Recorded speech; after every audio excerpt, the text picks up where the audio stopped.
How's it going, YouTube world? Welcome back to the channel. Thanks for tuning in. I'm Dusty, and this is the Shred Academy. On today's skills breakdown, we're gonna cover a skill near and dear to my heart, the J-hop. The J-hop is one of two styles of bunny hop, but it's the style that gets used and should be emulated most often when leaving jumps, the bump jump, and some styles of drops as well. We're gonna break this J-hop down into three simple steps: the wheel lift, the explosion, and the forearm roll. So without wasting any more time, let's get hopping. Before we get to step one, the initial wheel lift, I wanna give you some pointers that are gonna help you throughout this video. First one, your speed. If you're going too slow, you're gonna have a hard time with your side to side balance, and it'll make this a little harder. So don't come in creeping. As well, don't go really fast, because if you're going really fast, if you do for some reason pull up too much and sit back too far, you wanna be looping out when you're starting this at an easy pace to jump off of. So the speed we want is a slow to moderate pace. My second tip is about your chest. Make sure that as you're going through each one of these steps, that you're keeping this part of your chest facing its energy down trail. At no point in time should your chest be like this and head be like this. My third but not final tip is gonna go along with keeping that chest facing energy down trail, and it's about making sure that you have stout or broad shoulders while doing this. What I mean by that, as you are pulling the bike and making all these motions on the bike, you wanna make sure that your shoulders don't fall in. We wanna make sure that they stay nice and broad and wide. We don't want them to fall in. Think about as if you're rowing a boat. And you have good leverage if you keep your shoulders nice and wide. If you fall in, it becomes harder to move your arms around. So make sure you keep those shoulders nice and wide. You're gonna feel the muscles in your shoulders and your forearms for sure after we get through here. Our first step is the initial wheel lift. And that's gonna consist of a body weight preload and a weight shift.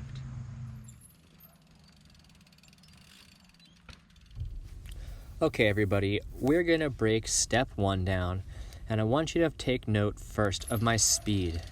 Just moderately slow, not so slow that I'm falling over from side to side. Now, let's break this down. As I come in, I'm in a nice relaxed attack position, getting ready for my body weight preload. Now, the body weight preload is super important.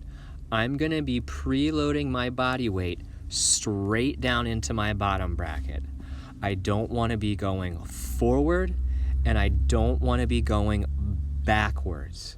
I want to make sure that all my body weight is going to preload down into my bottom bracket. We're basically going to be coiling our knees up as springs essentially. Now, the next most important thing to note is that I'm not engaging my suspension. I'm not forcing my body weight down into the suspension. I'm simply setting my body weight down into my feet, because I'm gonna start my motion from basically here. Now, after I've set my body weight straight down into my bottom bracket, I'm gonna be moving my hips straight back over that rear wheel. Now, this curve here, okay, we have that curve because it's kind of rigid to just go bang, bang. It does kind of have a slight curvature to it, but we want to make sure that when we get back here, we're going straight back and not down. If we go down, we're going to end up having too much initial lift, and that'll make the explosion up and forward. We'll just be too far in the back seat to get ourselves into the right position to roll the bike forward. So now as we've preloaded our body weight down, we can watch me shift my weight back. Now as I shift my weight back, notice that my arms extend, okay? And notice my heels have dropped as well. This is gonna help me put my weight into my feet, and I'm gonna use this upper portion of my body as a counterweight to keep this front wheel going upward. Now as I do that, notice my chest doesn't fall down to the top tube. I'm pushing energy down the trail. Again, my heel is dropped.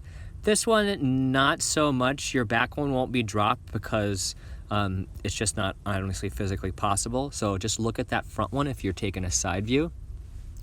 Notice that my legs are almost straight, and look at where my body is here, or my hips, past this point here, which is basically our pivot point. So now that I've got that, I basically just let the bike fall down. You want to be able to keep this going for almost maybe a half of a bike length. You don't need to quote unquote manual far. That's not the point. If you were gonna manual far, you'd probably set your hips down a little farther. So don't worry if you're not rolling far. Let's have another look at this at speed.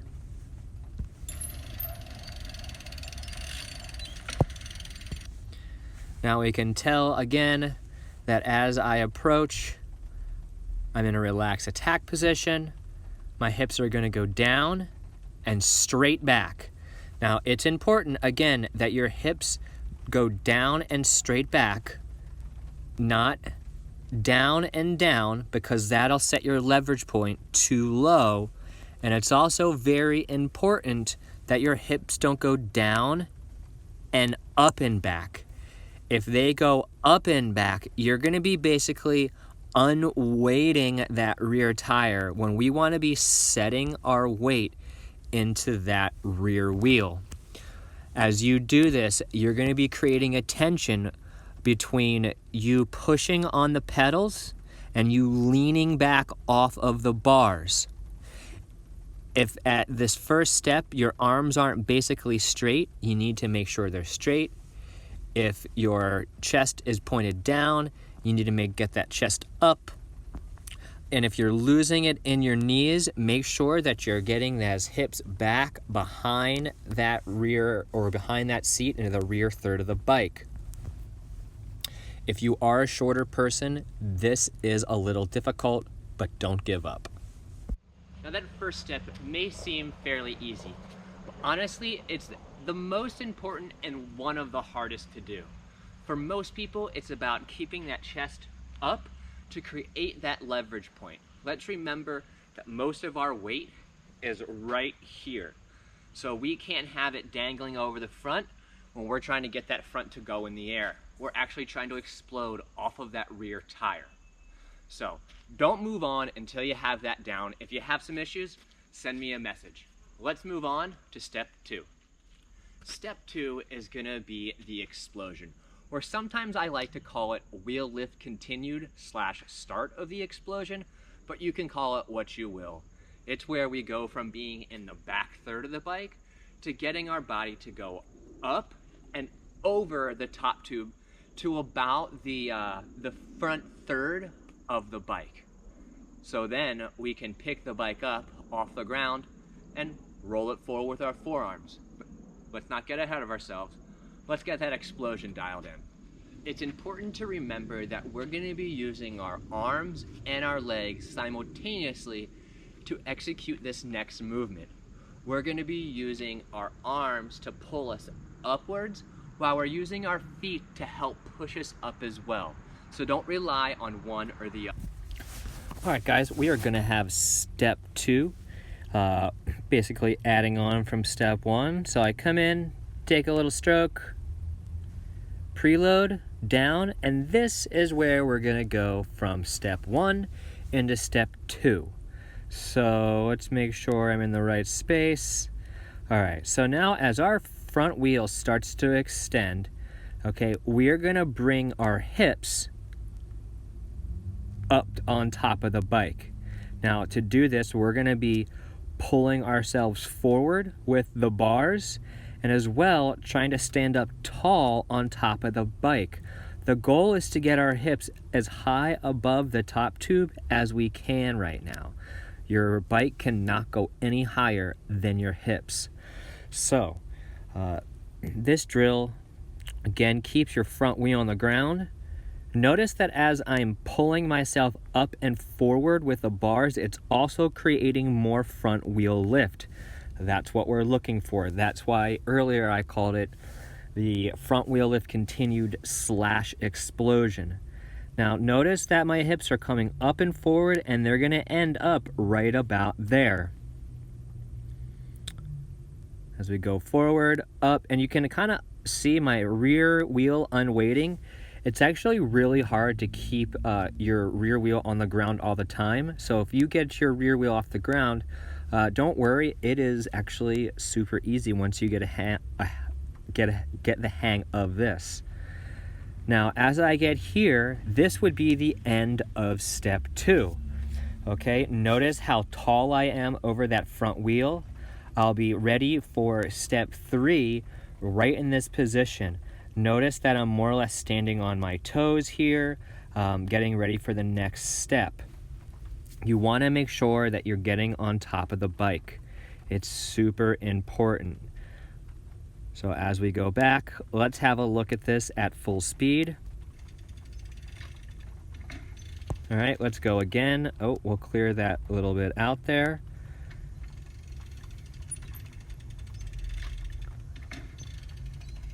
And this is honestly where the suspension preload truly happens. It's not here, it's here. Right here, I am going to be pushing into my pedals, and I'm pulling myself forward on my bars. Really important right there. Well, let's get rid of that. Watch the heels go from dropped to basically standing on my toes. And that's the end of step 2. Pretty easy, guys. Well, I hope it's pretty easy. Hey everybody, just a quick demo of what can go wrong here in step 2. And P.S. no one was there to tell me I had a leaf right here in my derailleur. I did find that after I got back, but it's going to be in the whole video. So, as we come forward, basically from right here, our goal is to get up here. But if I get scared, and as I'm standing up, my knees start to bend into the bike, I've got nowhere to pick the bike up to, and I really have no leverage to do so with my body in this position. So as you start to stand up on the bike from here, make sure that your knees aren't folding into the bike. You want these hips to get up high on top of that top tube so you can get a good lift in step 3. All right, does everyone see that in the class? Everyone say yes. Right there. Make sure you're not folding your knees in. Okay, from here, you should be pointing those toes and getting those hips up and over, not bending at the knees to get your hips in, or get your hips in there. All right, let's move on. All right, guys, welcome to the final step, step 3. And this step is gonna include 2 parts. It's gonna be the ending of the explosion and the forearm roll with a bike lift, as well as we're gonna talk about the landing. So without further ado, not to make this any longer, let's get to it. Now, after you've exploded yourself up on top of your bike, you have to take the bike with you to keep the upward momentum going. And we're gonna be doing that with our shoulder muscles, kind of picking the bike up as we go up so we don't get stopped, right? And the next thing we're gonna do is we're gonna be rolling it forward with our forearms almost actually trying to roll the grips forward on the bars. Now to practice this, we can do this on the ground. If you take your pedal and put the pedal that's next to you in front of you, lock your back brake, start to walk back, put yourself underneath the bike with the rear brake on, stand up, okay, and then try to roll the bike forward. If you can get the bike to land both tires at the same time, then you're probably getting that forearm roll. Now, if you can stand here and pick that bike up, that's what we're looking for. Now, the next part is we're going to be using our feet to help kind of scoop and pick the back end of the bike up. But we're not trying to over scoop so that we get front end heavy. And most of the lifting is done with the upper body. The feet are just an aid to help kind of lift that rear end just a little bit. But if you're clipped in, you shouldn't be picking that rear end up with your feet like so. Just a quick drill for step 3 to practice the explosion and to get the gist of this this kind of pushing and pulling that you've got going on between your arms and your feet. So if I just roll along here, let's play this at full speed. I just set back and I explode up. That's what we want to work on in this drill. Basically going from our front wheel lift position, and then we're just literally springing up over the handlebars, leaving the pedals for literally a hot second. I transfer all my weight onto my bars like I never do, or should, and then just let my feet set back down on the pedals. Now I do this through the suspension preload I've created here. Now look, as I spring up, look what's happening to my suspension. Notice that we're working with each other here. That's what we're looking for to happen as we add step 3 to step 2. So a nice little practice for you. Let's move on to step 2. Okay, everybody, step 3, where we take the initial wheel lift, the explosion from step 2, and now we're going to be picking that bike up and rolling it forward with our forearms, okay? Again, making sure that my shoulders haven't fallen inward, all right? Now, I want to be basically picking up and then rolling forward. I have all the room between the seat and the bottom of me here, we'll say, to bring that bike up. Now, as I start to pick the bike up, take note at my toes, because I'm pulling up to roll. That's going to create a tension between the pedal and my foot, which will help me scoop the rear end of the bike up to help pick all this weight up. Now, I'm not surely picking up with my feet. I'm not clipped in. If you are clipped in, please don't pick the bike up with your feet. You're not doing yourself any favors. Now, as I go forward, you'll notice here, once I've picked the bike up, now I'm going to roll the bike forward, and I'm creating the arc that would be a jump. So as I go forward, I'm going to roll the bar forward. All right. The bike's going to come back into my attack position, and this would be the midway point of a jump. And now I'm going to roll the bike forward just a little bit more so that I can impact the tire first, okay? Absorb a little bit with the fork and my arms, and then all my body weight will be set down into my bottom bracket. So as we move forward here, there's the extra roll forward. Notice that I start to let the bike kind of fall away from me. Impact with that front. Notice that my body isn't getting jerked forward. That's because when I rolled the bike forward, I was in a proper position, and this was just extra roll. Now, as I land that rear end of the bike, all my weight straight down into this bottom bracket. I'm not landing with my weight in my hands, because that is going to create all kinds of issues of possibly going over the bars. And then we just ride away. Let's take a look at a few things that can go wrong. We'll have a quick look at this at normal speed.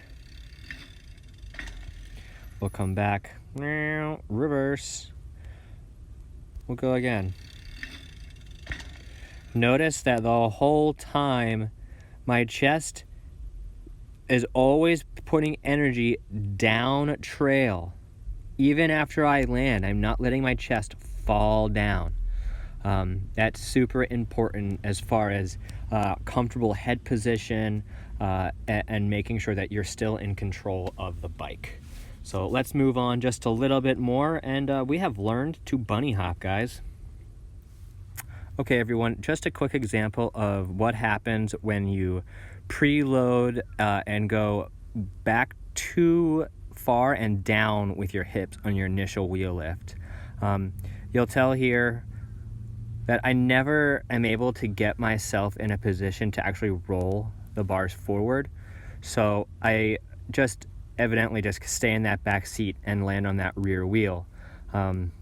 If you find yourself landing on your rear wheel more often than landing on both or landing on that front wheel, make sure that your explosion or your initial wheel lift isn't too aggressive. Right here, I am super low. I probably put a little too much gusto into that initial wheel lift because I'm used to riding my e-bike.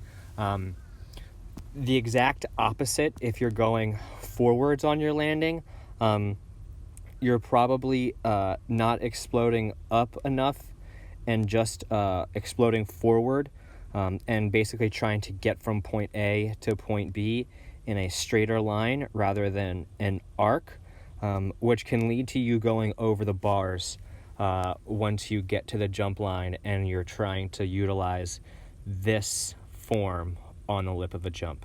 So I hope that helps. There might be one more example. And just like in the reverse side, if we preload, even get our body back, but our explosion is more forward related than just kind of up and over, you'll find yourself exploding to the front of that bike. Notice that my head is way far over. It's just a bad position to be in. We want to end up getting up here and kind of being straight up and down. So if you'll notice as we go forward, and then straight down, it basically stops the whole motion. Watch. Oh, it's awful. Let's just watch the whole thing. All right, so let's not do that. Everyone, thanks for tuning in. That's going to be it for the J-Hop. We hope you took away some key pointers, and remember, keep that chest facing down trail. Remember to like, share, subscribe. Check our Patreon page out. It's how we pay our bills and how we make sure this channel survives. We'll see you in the next one. Remember to ride hard, ride safe, be kind to everyone. See you guys.